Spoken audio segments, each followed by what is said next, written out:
사실 지금 투자 포인트는 사자. 6개월 동안 1억 다 쓴다고 생각하고 6개월 1억? 네, 6개월 동안 1억을 나눠서 사셔도 될 것 같아요.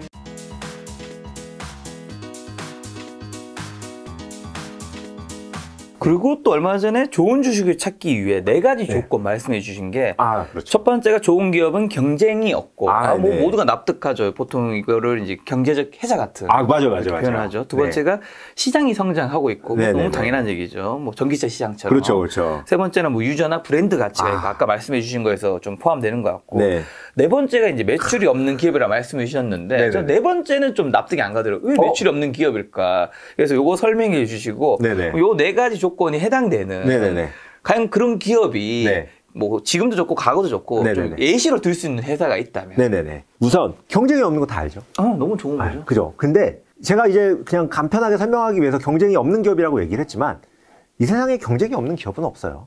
저희가 뭐 카카오톡 경쟁이 없을 것 같잖아요. 카카오톡은 엄청난 경쟁에 시달리고 있습니다. 왜냐면 지금 10대들은 카카오톡을 안 써요. 10대들은 페이스북 메신저나 인스타그램 DM을 쓰고 있거든요. 엄청난 경쟁이잖아요. 그러니까 우리가 경쟁이 없다고 생각한다는 건 이 회사를 제대로 보지 않았다는 뜻이에요. 경쟁은 있어요. 우리가 봐야 되는 건 이 경쟁이 있지만 침범되지 않을 확신이 있어야 되는 거예요. 그렇죠. 그리고 그게 얼마나 강력할 것인가. 사실은 이제 그런 내용인 거고요. 구글만 하더라도 사실 그 사이에 경쟁이 엄청 많았어요. 마이크로소프트에서 빙도 냈고 막 더덕고도 나오고 막 엄청난 경쟁들이 있잖아요. 경쟁이 있지만 크게 뭐 훼손되지 않는다라는 거죠.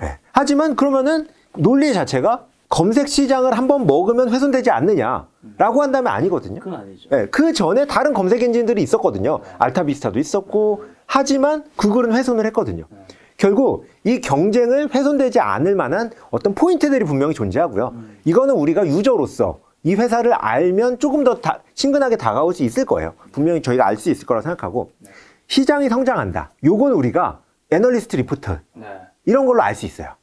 뭐 우리가 느낌으로도 알 수 있지만 제가 애널리스트 리포트를 유일하게 본다면 그거는 딱 요 지점이긴 해요. 다른 지점에선 전혀 보지 않습니다.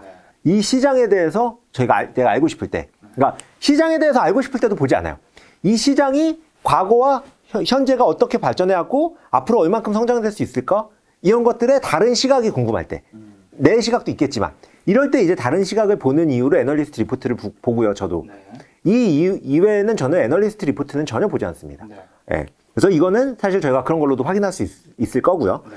그리고 이제 유저나 브랜드 가치 이거는 뭐 정량적인 것보다는 정성적인 거죠. 저희가 좀 더 느낌으로 알 수 있는 거죠. 마지막 매출이 없는 게 제일 중요해요. 왜냐하면 제가 항상 말씀드렸잖아요. 저희는 적정 가치에 사면 망해요. 우리가 주식 투자를 할 때 적정 가치의 주식을 사면 하락 상황에서 저희가 절대 견딜 수가 없어요. 저희가 싸다. 이건 진짜 싸다. 라는 시점에서 사야 하락을 해도 견딜 수가 있어요. 근데 진짜 싸다라고 나오는 시점이 되게 뭐 여러 가지 변수들이 나오겠지만 매출이 없다면 이 진짜 싸다라는 폭이 나와요. 예를 들면 제가 방금 말씀드린 넷플릭스도 저는 이 사례 중에 하나라고 생각해요. 매출이 없다라는 뜻은 매출이 0이다라는 뜻이 아니라 이 회사에서 분명히 충분히 할 수 있는 서비스들이 있는데 이것들이 기존 유저들도 충분히 할 수 있는데 아직 이걸 시도 안 했다. 아니면 시도를 시작하려고 한다. 그러면은 기존 사업과 신사업 이 두 가지 측면으로 본다면 신사업의 매출은 없는 거잖아요. 근데 우리가 그럼 여기서 알아야 될 건 기존 사업의 유저가 신사업으로 몇 % 넘어갈 수 있을 거냐. 전환율. 이 전환율만 안다면 우리가 신사업의 매출도 충분히 추정해 볼 수 있을 거거든요. 근데 예를 들면 넷플릭스만 보더라도 우리가 디즈니 플러스에서 뮬란이 이미 그 같은 서비스를 시작을 했거든요. 몇 %인지 충분히 알 수 있어요. 나쁘지 않았거든요. 그렇기 때문에 여기에서 그 퍼센트를 보수적으로만 계산해봐도 얼만큼 매출이 오를 수 있는지 당장 하지 않더라도 이 회사가 얼만큼의 매출을 올릴 수 있는 거를 숨기고 있는지를 알 수 있는 거죠. 이 숨기고 있는 게 발현되는 순간 이 회사의 재무제표는 훨씬 더 좋아질 거고요. 이거는 주가에 반영될 거거든요. 그렇기 때문에 제가 매출이 없는 기업이라고 말씀을 드리는 건 매출이 없는 게 좋아서가 아니라 매출이 있는 기업들은 보통 이제 재무제표 헌터라고 하잖아요. 스크리닝 하시는 분들. 저는 스크리닝을 태어나서 해본 적은 있지만 거의 해본 적이 없거든요. 근데 이제 많은 분들이 이제 뭐 매출 몇 이상, 성장률 몇 이상 이렇게 스크리닝을 해서 투자하시는 분들이 꽤 많이 계시는데 그분들의 시각에서 벗어날 수 있다. 그렇기 때문에 저평가가 되고 있을 확률이 높다라고 생각할 수 있는 거죠. 이 넷플릭스가 거기에 좀 해당될 수 있다. 그죠. 넷플릭스를 지금 이 네 가지로 다시 한번 말씀을 드려보자면 넷플릭스 경쟁이 있죠. 넷플릭스는 경쟁이 있어요. 경쟁은 있죠. 특히 디즈니 플러스. 우리나라로 치면 이제 왓챠나 웨이브. 왓챠. 네, 충분히 경쟁이 있죠. 하지만 넷플릭스는 경쟁의 우위가 있죠. 우위가 있죠. 어떤 우위가 있냐면 넷플릭스가 진짜 똑똑한 게 뭔지 알아요? 넷플릭스는 자기가 혼자 하고 있는데 언제든 취소할 수 있는 권리를 만들어줬어요. 이거 되게 신기하지 않아요? 보통 생각해보면 내가 혼자 하고 있으면 취소할 이유가 없잖아요. 이럴 때 고객을 잘 잡아야겠다라고 생각해서 내가 대표면 취소하는 거 어렵게 만들어야겠다라고 생각하거든요. 근데 넷플릭스는 시작부터 언제든 다음 달에 바로 취소할 수 있게 만들어놨어요. 근데 이게 엄청난 경쟁력이 되고 있어요. 왜냐면 지금 뭐 디즈니 같은 데는 1년치도 팔고 이러지만 모든 OTT 서비스들이 이런 넷플릭스류의 서비스들이 언제든 취소할 수 있게 만들 수밖에 없게 한 거거든요. 그러니까 후발주자가 유저를 붙들려는 생각을 못 하는 거예요. 왜냐면 1등이 언제든 취소할 수 있게 만들어 놨는데 후발주자 주제에 언제든 유저를 계속 붙들고 있으려고 해? 이게 말이 안 되는 거예요. 그렇기 때문에 디즈니 같이 엄청난 회사가 아닌 이상 감히 시도를 못 해보는 거죠. 그 말은 뭐냐? 어딘가에 체리 피킹이 들어간다면, 체리 피킹이란 말은 내가 보고 싶은 컨텐츠만 보고 사라지는 유저가 존재한다면 그건 컨텐츠가 수가 적은 쪽에 그 체리 피킹이 들어갈 거고요. 넷플릭스가 컨텐츠 수가 적겠어요? 왓챠가 적겠어요? 왓챠. 그렇죠. 그런 경쟁 우위를 만들어가고 있는 거죠. 그러니까 넷플릭스는 처음부터 언제든 취소할 수 있게 만들어 놨다는 그 자체가 경쟁 우위를 만들고 있는 거예요. 그 뒤에 컨텐츠를 엄청 쌓아놓고 있기 때문에 체리 피커가 먹고 사라지기엔 엄청난 컨텐츠가 있고 신규 주자는 먹고 사라질 수 있거든요. 그렇기 때문에 경쟁 우위를 만들어 놓은 거죠. 이런 식으로 경쟁은 분명히 있되 경쟁 우위를 넷플릭스는 계속 만들고 있어요. 이거 말고도 엄청난 경쟁 우위들을 계속 만들고 있어요. 그렇기 때문에 경쟁은 있지만 경쟁 우위가 강력한 서비스다 라는 측면에서 넷플릭스는 1번에 해당되죠. 굉장히 솔깃해져서 넷플릭스 한 주만 사겠습니다. 너무 작은 거 아니에요? 아 이거 오늘 이 조회수로도 몇백 주만 몇천 주 잡는. 자 넷플릭스 그럼 나머지 설명 어떻게? 좋아요. 시장 성장하고 있다. 이거 우리 너무 설명 안 해도 돼요. 의심의 여지가 있나요? 우리 컴퓨터 TV 없잖아요. TV 있으세요? TV 없죠. 저도 TV 없어요. 제주도 집에 TV 있는데 TV 그거 다 셋톱 박스는 그게 없어. 그죠? 다 넷플릭스 보려고 사는 거잖아. 모든 TV가 넷플릭스로 가고 있어요. 넷플릭스류의 컨텐츠 OTT로 가고 있어요. 유저나 브랜드 가치. 이것도 뭐 유저 지금 전 세계에서 압도적으로 제일 많아요. 유저가 제일 압도적으로 많다는 건 경쟁 우위에도 작용할 수 있어요. 그렇죠. 어떤 경쟁 우위에 작용하는지 알아요? 딱 한번 생각해 보시면. 왜냐면 유저가 내는 돈은 다 비슷하다고 하면 유저가 많다는 건 어떤 경쟁 우위가 유저가 많으면 콘텐츠가 그쪽으로 더 몰리겠죠. 맞아요. 내가 배우라면 딴 데보다는 넷플릭스에서 오픈하고 싶겠죠. 정확해요. 유저가 많으니까 똑같은 그 돈을 주더라도 배우나 제작진들은 넷플릭스로 가고 싶어요. 그렇죠. 왜냐면 여기는 글로벌로 터지거든. 왓챠에서 터지면 한국에서만 터지는데 같은 돈을 주더라도 나라면 넷플릭스 가거든요. 요즘 드는 생각이 배우라면 요즘 예를 들면 한국에 지상파에서만 나올 수도 있잖아요. 난 이제 그거를 안 하고 싶어 할 것 같아. 왜냐하면 여기서 뜨면 그냥 한국에서 뜨는 건데 넷플릭스는 뜨면 이제 전 세계로 미국으로 가잖아. 그러니까 똑같은 배우 돈을 주면 넷플릭스에 다 가고 싶어요. 맞아. 그 말은 뭐예요? 넷플릭스는 돈을 적게 주지 않거든요. 훨씬 더 잘 데리고 올 수 있는 거예요. 모든 경쟁에서 같은 돈이면 100% 이길 수 있는 거예요. 두 번째는 또 뭔지 알아요? 컨텐츠랑 돈을 많이 쓸 수 있어요. 왓챠가 지금 회원수가 몇백만 명 정도 되거든요. 넷플릭스는 몇억 명이잖아요. 같은 컨텐츠를 만들어서 모두에게 다 뿌린다고 생각해봐요. 컨텐츠 하나당 유저의 돈으로 컨텐츠를 어쨌든 만들어야 되잖아요. 뭐가 더 비싼 컨텐츠를 만들 수 있을 것 같아요? 그냥 압도적이에요. 무조건 넷플릭스예요. 유저가 컨텐츠를 만들 수 있는 돈을 엄청 끌어올려놨고요. 그러니까 유저 수로 넷플릭스는 다른 어떤 OTT 업체들의 오리지널보다 더 높은 비용의 컨텐츠를 만들 수 있어요. 근데 여기서 플러스 다른 감독이나 배우들은 같은 돈을 주더라도 넷플릭스를 오고 싶어 해. 그럼 컨텐츠가 장기적으로 뭐가 더 좋아질 수밖에 없겠어요? 넷플릭스가 좋아질 수밖에 없는 거예요. 그렇기 때문에 작년 기준으로 구글 검색 드라마 10개 중에 반 이상이 넷플릭스였고요. 영화 10개 중에 2~3개가 넷플릭스였던 거예요. 그 많은 드라마, 영화 제작사 중에서. 이게 앞으로 더 전 높아질 수밖에 없다고 생각해요. 자, 이제 넷플릭스 이제 열렬팬인 거 알겠고요. 그래도 불구하고 네. 넷플릭스의 치명적인 안 좋은 거 있을 수 있으니까 한 가지 정도만 얘기합시다. 그죠. 넷플릭스의 단점. 넷플릭스는 너무 계산적이에요. 넷플릭스에서 지금 보는 사람들이 생각하고 있는 게 뭔지 알아요? 컨텐츠가 없다. 맞아요. 되게 희한하지 않아요? 넷플릭스는 전 세계에서 디즈니 다음으로 디즈니도 폭스랑 합쳤기 때문에, 합치기 전은 아니에요. 디즈니와 폭스가 합친 다음으로 컨텐츠 비용을 제일 많이 쓰고 있는 회사거든요. 네. 오리지널 컨텐츠 영화 일주일에 한 개 넘게씩 나와요.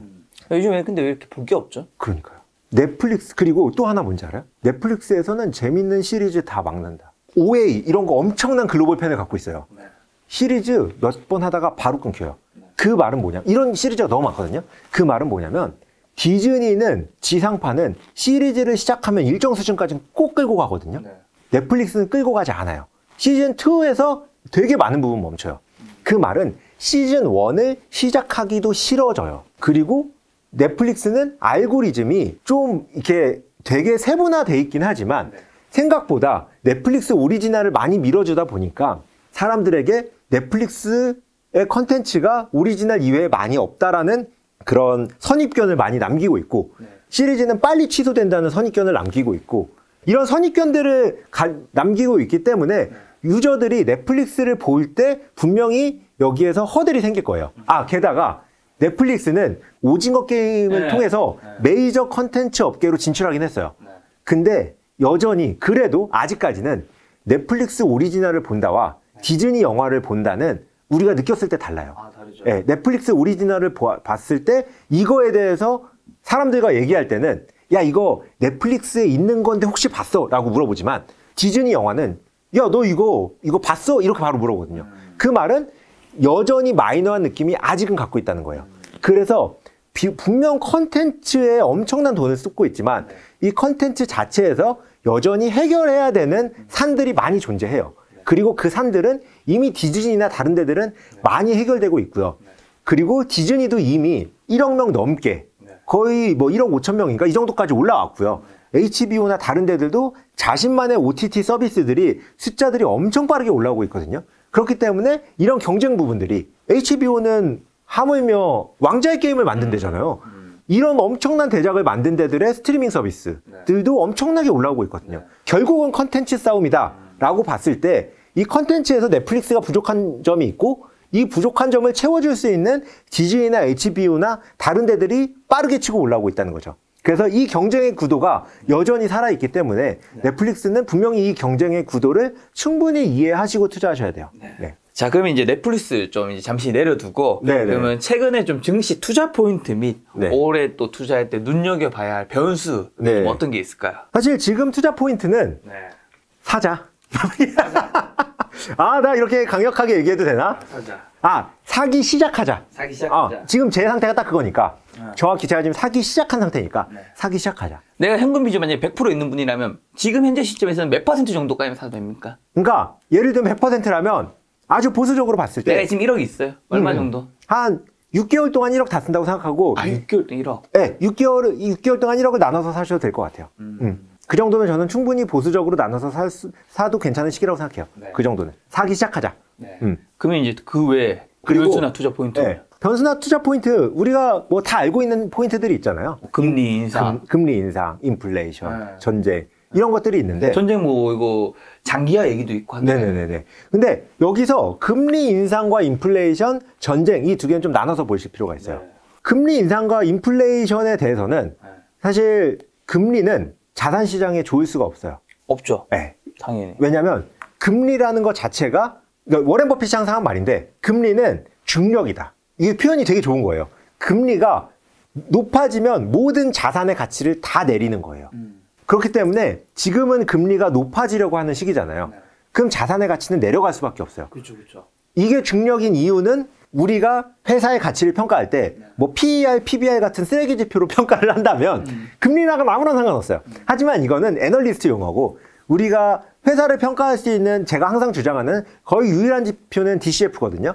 미래 현금 흐름의 현재가, 미래의 현금을 현재로 땡겨와야 되잖아요. 네네. 이 땡겨오는 변수가 금리인 거예요. 네. 그렇기 때문에 금리가 높아지면 가치는 내려갈 수밖에 없어요. 회사의 가치는. 뭐 채권과의 뭐 관계 이런 거 다 집어치더라도 이 하나의 산식으로만 회사의 가치를 산정하는 산식만 보더라도 네. 금리는 회사의 가치에 안 좋다. 네. 그렇기 때문에 지금 많이 높아진 게 떨어졌다고 무조건 사면 안 돼요. 네. 왜냐하면 그동안 높아진 건 금리가 떨어졌기 때문에 높아졌을 수도 있어요. 그렇죠. 그리고 금리가 높아지고 있는 거기 때문에 낮아지고 있는 것도 있거든요. 네. 그리고 이게 IT 회사면 더 심하겠죠. 왜냐하면 IT 회사일수록 현금이 미래에 가 있으면 가 있을수록 네. 이 금리가 미치는 영향이 클 테니까 자산주보단 IT 기업처럼 이제 성장하고 있는 회사한테 더 영향이 많겠죠. 네. 그렇기 때문에 성장하고 있는 회사가 많이 떨어졌으니까 무조건 사자. 이건 절대 아니에요. 하지만 그 중에서도 금리보다 더 높게 떨어지고 있는 회사들이 분명히 존재하거든요. 네. 이게 무슨 뜻이냐면 사람들이 이렇게 주식 투자를 할 때는 테마주처럼 접근하는 경향이 있어요. 네. IT주다. 네. 뭐 차화정이다. 네. 뭐 차화정 너무 옛날 얘기인가? 요새는 뭔가요? 뭐 바이오주다. 뭐 전기차주다. 이렇게 테마주처럼 접근을 하는 경향이 있거든요. 네. 근데 하지만 실제 기업은 테마주로 형성이 되지 않아요. 네. 그 중에 거기 사이에선 경쟁이라는 게 분명히 있고요. 경쟁에 떨어지는 건 테마와 상관없이 망하거든요. 제가 말씀드리고 싶은 건 IT 기업이 올라가고 많이 떨어졌을 때 이 많이 떨어진 거 역시 지금 투자하시는 분들은 테마주처럼 접근하고 계세요. 이 중에서 좋은 기업들이 분명히 있고요. 네. 좋은 기업은 이 떨어진 가치보다 훨씬 더 좋은데 이 테마주에 뭉뚱그려서 떨어진 회사들이 엄청 많이 있거든요. 그렇기 때문에 요새 많이 떨어진 IT 회사 중에서 사실 이 회사는 남들처럼 평가받을 건 아니다 라는 걸 산다면 이 금리 이슈에서 금리가 올라가는 이 상황에서 우리가 오히려 이득을 볼 수 있는 거죠. 네. 금리는 자산 가치를 떨어뜨리지만 이때 오히려 더 많이 떨어진 회사를 산다면 저희는 더 이득이 되는 거죠. 그래서 저희가 금리에 관해선 이런 형태로 접근을 하실 필요가 있을 것 같아요. 네. 그리고 인플레이션이다 네. 라고 한다면 사실 인플레이션은 저는 작년부터 네. 인플레이션에 대해서 사람들한테 되게 물어봤거든요. 네. 우리 인플레이션 온 거 아니냐?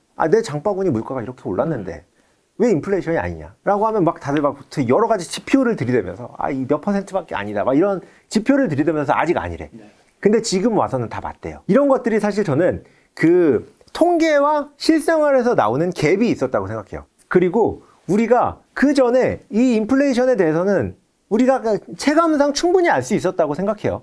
네. 그렇기 때문에 이제 이런 인플레이션에 관련된 주식을 우리가 미리 산다면 그 전이었을 거고요. 네. 지금은 인플레이션으로 이득을 얻기에는 조금 늦었을 수도 있다라고 생각해요. 분명 근데 아닐 수도 있어요. 근데 지금 제가 이득을 얻을 수 있는 회사들을 얘기 안 하는 건 이거는 생각의 폭이 두세 번 거쳐져 있어야 되기 때문에 초보자들한테는 좀 어려울 수 있거든요. 그렇기 때문에 지금은 사실 인플레이션에 있어서는 내 회사가 그렇게 크게 많이 당하고 있는가를 살펴봐야 될 시기라고 생각해요. 네. 이 인플레이션은 분명히 저는 있다고 생각하고 어느 정도 시기까지는 올 거라고 생각하는데 네. 여기에 내가 투자한 회사가 치명적인 손해를 보는 쪽이다 라고 한다면 네. 이 부분은 저희가 포트폴리오를 조정할 때 충분히 감안을 해봐야 된다. 네. 여기에서 이득을 얻는 회사를 찾기엔 이제 생각의 뎁스가 좀 깊어지기 때문에 초보자들에게는 이렇게 추천한다라고 말씀을 드리고 싶어요. 네. 지금 전쟁 리스크입니다. 전쟁 리스크는 이게 사실 되게 어려워요. 전쟁 리스크는 너무 어려운 게 이거 뭐 예측할 수 없는 부분들이. 그러니까요. 너무 예측할 수가 없어. 이게 그냥 우리 이상한 아저씨 곰 타고 다니시는 아저씨 한 분 때문에 이 모든 게 벌어지는 거고 곰 타고 다니고 있는 아저씨 한 분이 이 모든 걸 끝낼 수가 있거든요. 네. 그렇기 때문에 이게 사실 너무 어려운 부분인 것 같아요. 근데 그럼에도 불구하고 우리가 이제 여기서 알 수 있는 거 하나는 존재했어요. 저는 뭐냐면 생각보다 미국이 할 수 있는 게 많구나. 저는 이게 너무 놀랐어요. 나는 예를 들면 우리가 맨날 중국 기업들한테 이제 막 뭐라고 했었잖아요. 야, 너희는 정부의 하수인이냐? 정부가 하지 말라면 안 하고. 중국 정부 자체가 하나의 큰 회사고 너희들은 다 자회사다. 이런 얘기를 했잖아요. 저는 미국의 지금 IT 회사들이 러시아 제재하는 거에 100% 찬성하는 사람이에요. 너무 해야 된다고 생각해. 하지만 다 하고 있는 게 너무 놀라워요. 그렇지 않아요? 사실 잘 생각해보면 얘네들은 그냥 회사잖아. 그쵸. 거기 있는 국민들이 무슨 죄야? 그렇잖아요. 국민들이 거기 내부에서는 전쟁하지 말라는 의견들이 엄청 많거든요. 그 국민들이 무슨 죄예요? 그 국민들한테 그냥 개별적으로 서비스를 파는 회사들이잖아요. 그렇죠. 구글이든 페이스북이든 애플이든. 근데 애플페이를 막아요. 그래서 지금 러시아 국민들은 모바일로 페이를 못해요. 구글도 막았어요. 다행히 러시아가 얀덱스라는 1등 서치 엔진이 있어서 망정이지 이게 다른 서방 국가였으면 서치가 안 되는 거예요. 그럼 서치가 안 되는 인터넷 서비스를 상상해 보세요. 그냥 인터넷이 막힌 거랑 비슷하거든요. 인터넷을 막은 적은 없지만 막힌 거거든요.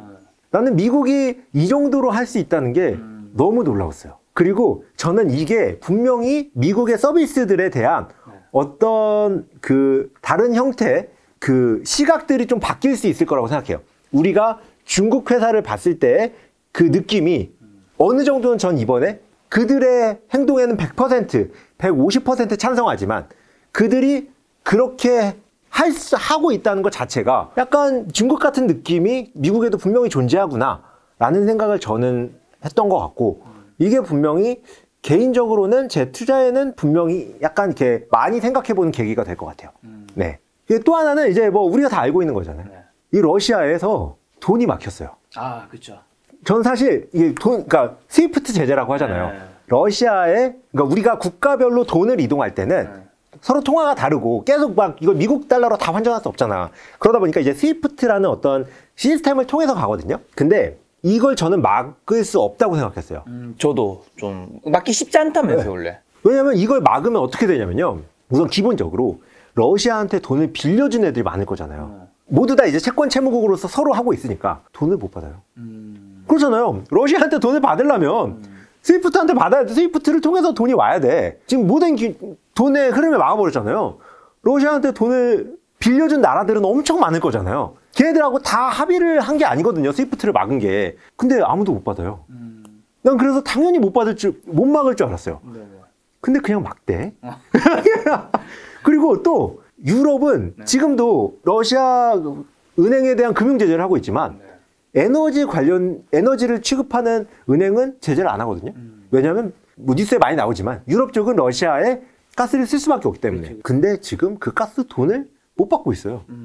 왔다 갔다 못 하고 있어요. 그럼 러시아가 수출을 안 할 수도 있잖아요. 돈을 못 받으면. 이런 거 지금 어떻게 하고 있나 개인적으로 되게 궁금해요. 근데 그 은행은 분명히 안 막았기 때문에 그 은행을 통해서 하고 있을 것 같긴 하지만 스위프트를 쓰지 않고 있더라도 이런 여러 가지 이슈 때문에 특히나 러시아는 워낙 경제 대국이기 때문에 스위프트를 막기 쉽지 않다고 생각했는데 스위프트를 막았어요. 아, 그리고 또 하나는 러시아가 갖고 있는 전 세계에 있는 다른 돈들도 다 막았어. 그나마 러시아는 그래도 다행인 게 뭔지 알아요? 러시아는 금을 자국이 갖고 있었어요. 그래서 천만 다행이에요.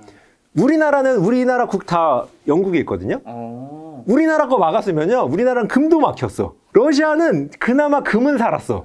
왜냐면 러시아, 중국은 금은 자국 보관하고 있거든. 그래서 금은 그러니까 모든 걸 다 이렇게 막았지만 러시아는 그나마 러시아이기 때문에 겨우 살아남고 있는 거거든요. 그래서 지금 모두 다 떠오르는 대안이 암호화폐. 그래서 저는 암호화폐가 사실 저는 작년부터 긍정적인 쪽으로 보고 있었지만 아주 작년에 공부하고 있으시다고. 맞아요. 공부하고 있어서 잘 이해는 못 가서 투자는 못 하고 있었지만 사실 저는 이번 전쟁을 통해서 개인적으로 가장 많이 개인적으로도 깨닫고 부스트업을 받은 쪽이 있다면 그건 암호화폐라고 생각해요. 그래서 저는 암호화폐 쪽에 이제 저는 비트코인 쪽은 상당히 긍정적인 쪽으로 바뀌었지만 이번 전쟁을 통해서 더욱더 긍정적인 쪽으로 많이 바뀌었어요. 그래서 이번 전쟁에서 우리가 투자자로서 가장 이득을 보고 생각을 다시 해볼 수 있는 쪽이 있었다면 암호화폐 쪽이 아니었나. 분명히 암호화폐 쪽도 제재가 있거든요. 암호화폐 쪽의 제재는 미국이 어떻게 하고 있냐면 암호화폐로 거래를 한 당사자들에게 제재를 취한다 해요. 근데 이건 스위프트랑 다른 게 뭐냐면 다른 제재들은 거래를 못하게 막은 거예요. 암호화폐는 막을 수 없잖아요. 거래를 한 당사자만 처벌하겠다는 거예요. 이거 다르거든요. 거래를 할 수 있어요. 그러니까 그냥 블랙마켓으로라도 거래를 할 수는 있지만 처벌만 당하는 거예요. 그렇기 때문에 저는 이 가치의 저장 수단으로서나 거래 수단으로서 암호화폐가 특히 비트코인이 전쟁을 통해서 어느 정도의 위치에 사람들의 인식 속에서 올라왔을 거라고 생각해요. 네.